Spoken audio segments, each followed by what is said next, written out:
दोस्तों नमस्ते। ओम नमः शिवाय, नमः शिवाय। आज सुबह प्रातः काल अभी ब्रह्म मुहूर्त के टाइम पूजन करने के बाद फ्री हुआ हूँ। थोड़ा लेट हो गया आज, लेकिन मैंने पूजा पाठ बिल्कुल समय पे किया है। ब्रह्म मुहूर्त के टाइम ही थोड़ा आपसे बात करने में लेट हो गया हूँ। दोस्तों, आज आपसे कुछ टॉपिक पे बात करना चाह रहा था। देखिए, मैं कल ही बोल रहा था कि भगवान चाहेगा तो हम वार्ता करते रहेंगे, देर सवेर होता है। थोड़ा आज लेट हो गया तो भगवान की मर्जी थी, ऊपर वाले की मर्जी थी, प्रभु की मर्जी थी, तो थोड़ा लेट हो गया। लेकिन पूजा पाठ समय पे ही हुआ है और भगवान के आशीर्वाद से ब्रह्म मुहूर्त के टाइम ही हुआ है। आज हम लोग इस टॉपिक पे बात करना चाह रहे हैं कि कुछ हमारे भाई, दोस्त और साथ के रहने वाले कभी कभी वहम पाल लेते हैं। हम हम मतलब हम, मेरा कहने का मतलब, हम में अहम होता है। वो सब में सबको साथ लेके चलने वाला होता है।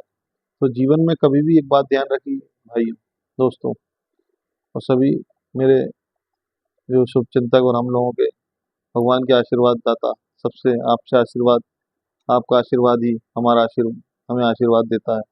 और भगवान के आशीर्वाद से ही हम लोग आज चर्चा कर रहे हैं। तो हम लोगों के आशीर्वाद दाता भगवान के आशीर्वाद से ही मैं ये चर्चा करना चाह रहा था कि प्रभु हम लोगों को मिलाता है।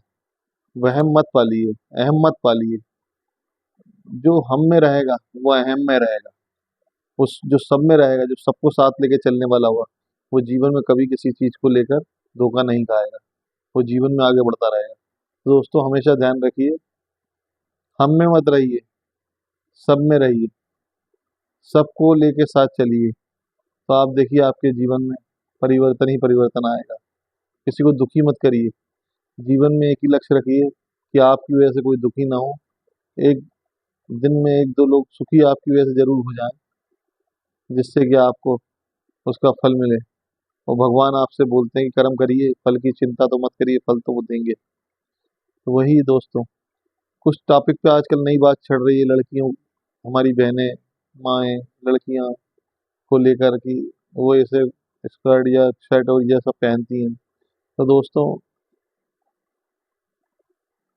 उसमें ये भी बात होती है कि संस्कार को लेकर, संस्कार की बात कहाँ तक है। तो संस्कार तो लोग बोलते हैं कि माँ बाप देते हैं, ये जैसे संस्कार में पली है वैसे उसने ऐसा वो कर दिया। नहीं, हमारे ऊपर भी ये संस्कार लेना।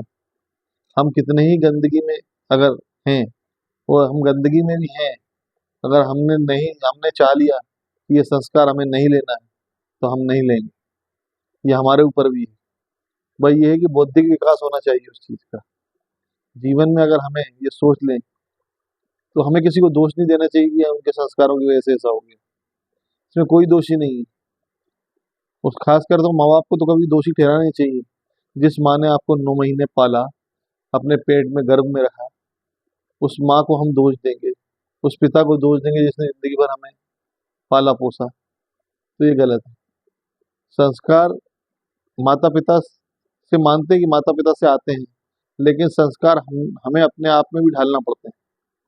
दोस्तों, हमें उनको दोष देने से अच्छा अपने ऊपर भी सोचना चाहिए कि अगर हमारे माता पिता को देखकर हम आगे बढ़ेंगे और हम सोचेंगे कि नहीं हमारे माता पिता देखो कितने अच्छे हैं ये वो, तो उससे हम लोगों को संस्कार आएंगे। हम ये सोच लें कि हमारे माता पिता ही हमें सिखाएंगे और संस्कार देंगे, तो ये तो मतलब कहीं ना कहीं उनके साथ नाइंसाफी है। माँ बाप को टाइम नहीं मिलता है, नौकरी में रहते हैं, बिजी रहते हैं, बिजनेस में रहते हैं, तो वो बेचारे कभी कभी परिवार को लेकर इतना समय नहीं दे पाते हैं। तो हम डायरेक्ट उनको कैसे दोषी ठहरा सकते हैं। हम बच्चे हैं, हम अपने हिसाब से जैसे जीवन, आजकल की तो नई जो जनरेशन है, वो तो इतनी फास्ट है कि उसको जरूरत ही नहीं किसी संस्कार की। उसे खुद ही अपने आप संस्कार मिल जाते हैं। वो अपने आप में खुद इतने बचपन से सोचने लगता है कि उसे जीवन में कभी इस चीज की जरूरत ही नहीं पड़ती है। तो दोस्तों, हमें अपने आप पे विचार करना चाहिए और हमें सोचना चाहिए कि हमें अपने माँ बाप के भरोसे नहीं रहना चाहिए कि माँ बाप ने हमें संस्कार दिए। माँ बाप तो हमारे लिए सब कुछ है, उन्होंने तो सब कुछ किया है, ये जीवन ही उनकी देन है। तो हम उन पे क्यों दोष मढ़े। हमें अपने आप में भी संस्कार लेना चाहिए दोस्तों। अगर मुझसे कोई गलती हो गई हो, जाने अनजाने कुछ गलत बोल दिया हो तो क्षमा कीजिएगा, लेकिन मेरा जो सोच है मैंने आपको बता दिया कि हमारे संस्कार हमें अपने आप में लाना पड़ते हैं। माता पिता के भरोसे नहीं रहना चाहिए। माता पिता तो हमारे जीवन में एक अभिन्न अंग है, उनने तो हमारे को सब कुछ दिया ही है। उनकी वजह से तो आज दुनिया में है। तो दोस्तों, आपसे यही निवेदन है कि कभी किसी को दोषी मत ठहराइए, अपने आप में विचार कीजिए और अपने आप से संस्कार लाकर खुद आगे बढ़िए, तो आपका जीवन एक अच्छा जीवन रहेगा। और हम में मत जिए जीजिए जी, जीना सोचिए, सब में जीना सोचिए। हम हम में जो आता है अहम हो जाता है, अहम आ जाता है आदमी को। सब में सबको साथ लेके चलने वाला आदमी होता है। तो दोस्तों, आज के लिए इतना ही। जाने अनजाने कोई गलती हुई तो क्षमा कीजिएगा। ओम नमः शिवाय, नमस्तुते नमो नमः। गणपति पार्वती कार्तिकेय नमस्तुते नमो नमः। ओम सर्वमंगलाय शिव साधिके शरण्य त्र्यंबके गौरी नारायण नमस्तुते। ओम नमः शिवाय, नमः शिवाय, नमः शिवाय, नमस्तुते नमः।